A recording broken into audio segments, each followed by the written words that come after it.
Help लोगी ना तो 15 मिनट्स में अपनी यूनिवर्सिटी पहुंच जाओगी।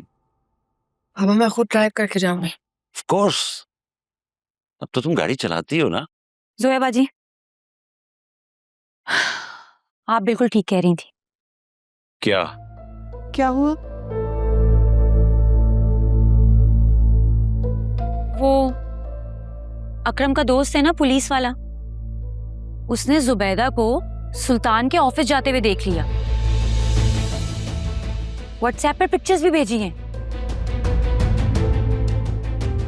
जुबैदा वो असफर की दूसरी बीवी, वो वहां क्या कर रही थी? यकीनन असफर भाई और जुबैदा का सुल्तान से कोई ताल्लुक है। जोया बाजी तो कब से हमें बोल रही थी कि आयरा और मुझे सुल्तान के साथ साथ असफर भाई ने भी किडनैप किया होगा, पर हम इनकी बात पे यकीन नहीं कर रहे थे। अब मुझे पूरा यकीन हो गया। या अल्लाह, ये सिला दिया इस कमबख्त ने हमारी मोहब्बत का। बेटे की तरह समझा, सर आंखों पे बिठाया इसको। जिन्हें हम पलकों पे बिठाते हैं ना, वही हमारी आंखों में धूल झोंकते हैं। और ये खबर किस हद तक दुरुस्त है? बाबा, व्हाट्सएप पर पिक्चर्स आई हैं, इससे बड़ा सबूत और क्या हो सकता है? मेरे ख्याल में हमें पुलिस को फौरन बताना चाहिए। अभी अभी बताएं, जल्दी बताएं, मैं तो कहती हूँ।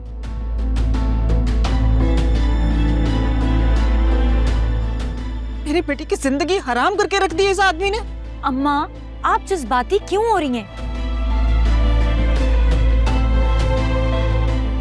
जिस तरह वो दोनों जबरदस्ती जोया से हॉस्पिटल में दस्तखत करवा रहे थे कागजात पर, अगर वैसे देखा जाए तो इस किडनैपिंग में असफर का ही हाथ नजर आता है।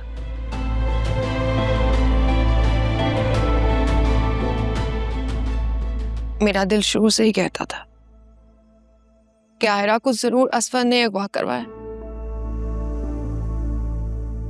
वो आदमी पैसे की लालच में किसी भी हद तक जा सकता है।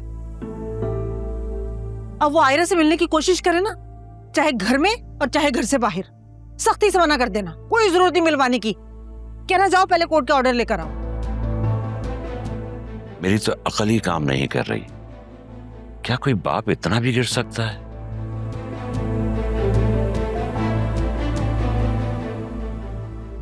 जब पैसा आपका खुदा हो ना और आप में कमाने की सलाहियत ना हो, तो इंसान किसी भी हद तक जा सकता है।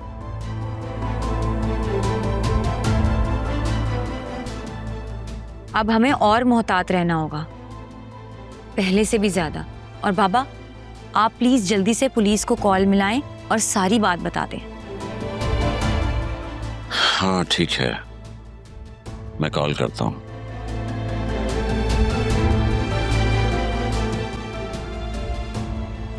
क़यामत की निशानी है। सगी औलाद को अपने बाप से जान का खतरा है। पता नहीं इंसानियत कहाँ मर गई है।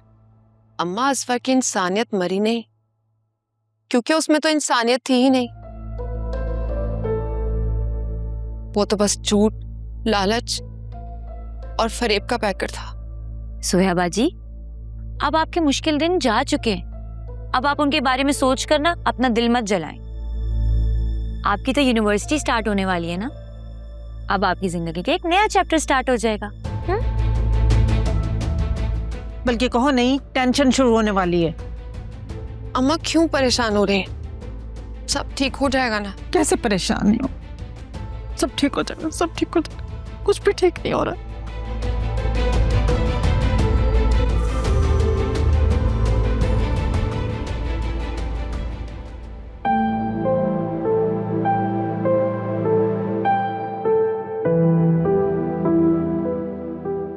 भाभी,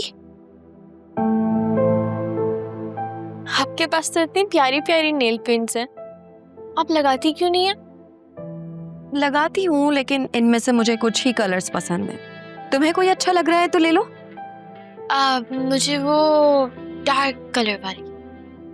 ओके, और ये कलर भी रख लो, तुम पर सूट करेगा।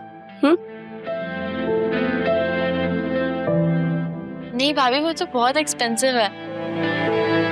जुनैरा, प्यार से दे रही हूँ ना, तो रख लो। और तुमसे ज्यादा एक्सपेंसिव तो नहीं है।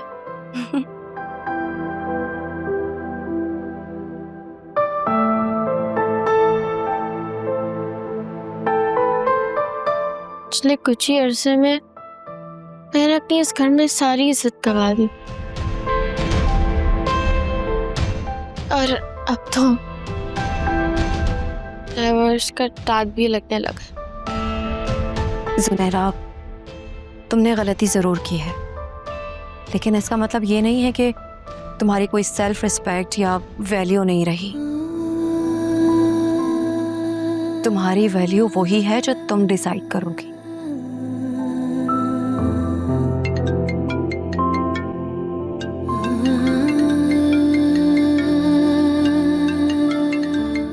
ये तो शांति कॉल है। कट करो। क्या? अरे मैं कह रही हूं ना, करो तो सही।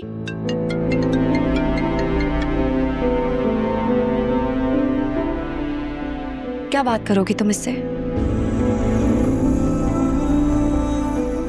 देखो Junaira, life is full of choices. जिंदगी एक फैसला है और हम सब एक फैसला लेने की हद तक आजाद हैं।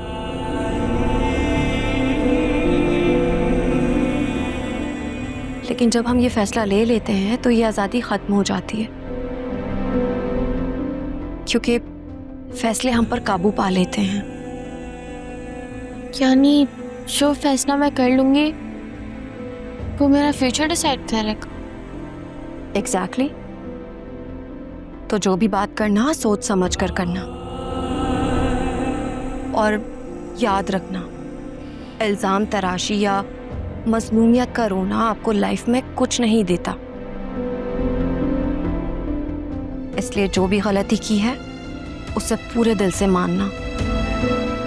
मैं जानती हूँ तुम्हारा उसके साथ कोई इमोशनली कनेक्शन नहीं है, स्पेशली तुम्हारी साइड से, लेकिन तुम्हारा निकाह हो चुका है, इसलिए शौहर को रिस्पेक्ट देना तुम्हारा फर्ज है। देखो जुनैरा, हर एक्शन का रिएक्शन होता है। एक्शन हमारी जानिब से ले लिया गया है, लेकिन अब उनकी जानिब से रिएक्शन होगा।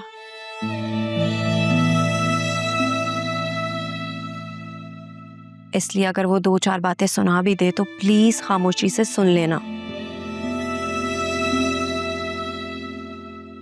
चलो अब जाओ, जाकर बात कर लो उससे। अब मैं आपके सामने कॉल कर? बिल्कुल भी नहीं।